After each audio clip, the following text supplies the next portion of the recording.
Isipin mabuti. Isa-isip.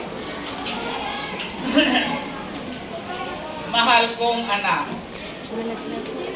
habang ikaw ay lumalaki at natuto, tandaan mo na ang pagmamahal ko sa iyo ay walang kapantay.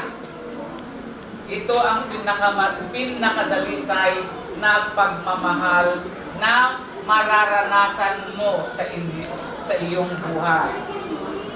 Gagabayan ko kayo, susuportahan ko kayo, at magsakripisyo ako araw-araw upang matiyak ang inyong kaligayahan at tagumpay.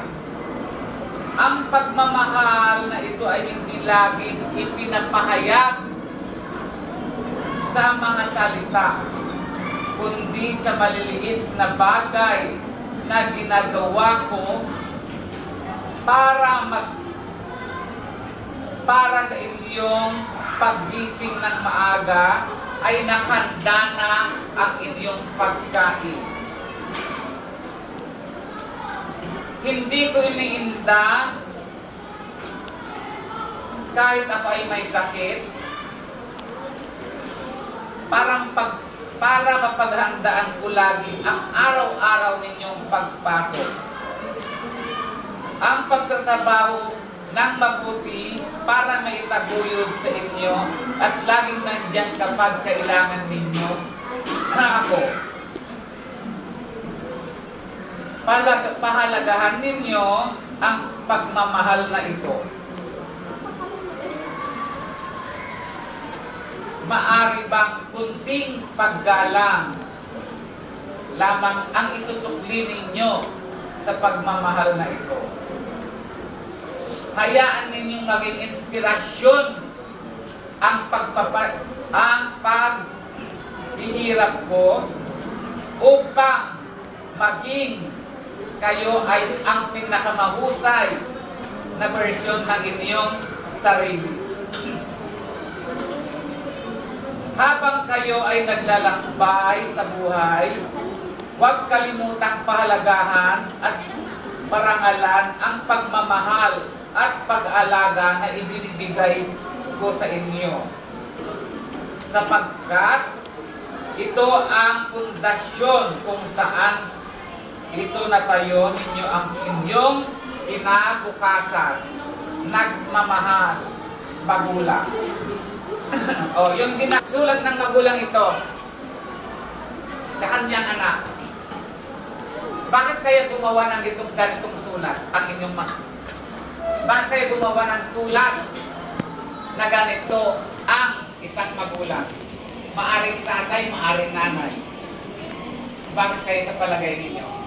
Ano ang gustong iparating ng magulang sa kanyang anak? Oh. Paggalang? Ano pa? Pagsakripisyo? Ano pa? Yung ano tawag natin sa pagsakripisyo? Pag-aaral na mabuti? Ano yung pagsasakripisyo na yun? Ano ang gustong iparating ng magulang? Pagmamahal, very good, palakpakan siya. Ng magulang. Ano yung masakripisyo na ginagawa ng inyong mga magulang? Ha? Ano yung sakripisyo na ginagawa ng inyong mga magulang? Yes? Yes. Yung paggising niya lang ng maaga, may isang pagsakripisyo na yon. Imagine mo, paggising mo, mayroon ka ng pagkain. Paggising mo, nakahanda ng iyong uniform. Yung pagsakripisyo nila para mapag-aral kayo. Diba? Sabihin, hindi naman walang mama ko, hindi siya naghahanda sa akin, hindi siya naglalabas sa akin. Yung pagsakripisyo niya na magpawalay sa inyo ay malaking bagay. Yung isang pagpakita ng pagmamahal yon. Kahit may sakit ang inyong magulang, hindi niya lang ipinapahalata na may sakit siya. Kahit may sakit ang nanay ninyo o tatay ninyo, papasok pa rin yan para may maibigay lang sa inyo na baon. Ang nanay ninyo na lagi na sa bahay, babangon yan para pagdating ninyo may kakainin kayo.